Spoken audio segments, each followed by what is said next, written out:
บ่ได้เห็นหน้า บ่ได้เห็นหน้า ตัว กัน จริงบ่เห็นตัวจริงมื้อนี้ก็พ้อกัน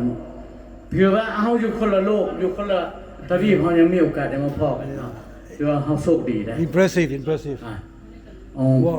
il faut considérer comme on est très chanceux hein โชคดีมื้อนี้ก็เป็นได้พบได้พ้อกันเนาะ to meet each other แล้วก็ฮู้จักหมดทุกคนอยู่นี่ รู้จักหมดทุกคน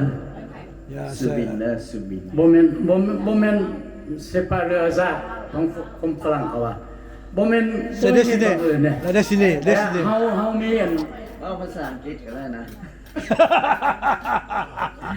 ว่าแต่ว่าสิงคโปร์พุ่นน่ะนี่ได้เบิดภาษาลาวนี่นะโธ่ So when we meet each other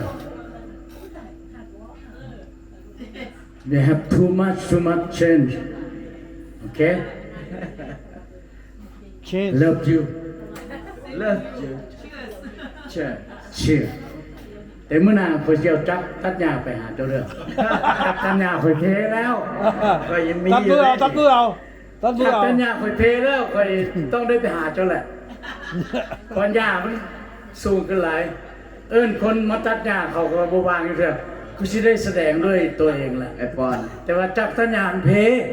เจ้าต้องไปหาน้องเด้อสิฝากน้ำอันหนึงจักปัญญาเด็ดนี่แปลง แต่เพิ่นนี่เป็นlui c'est un spécialiste pour les machine tondeuse ouais les tondeuses pour les gazons tout ça là c'est lui hein เก่งเด็ดเก่งเอาห้องเก่งอยู่แล้วใส่บนนี้ไป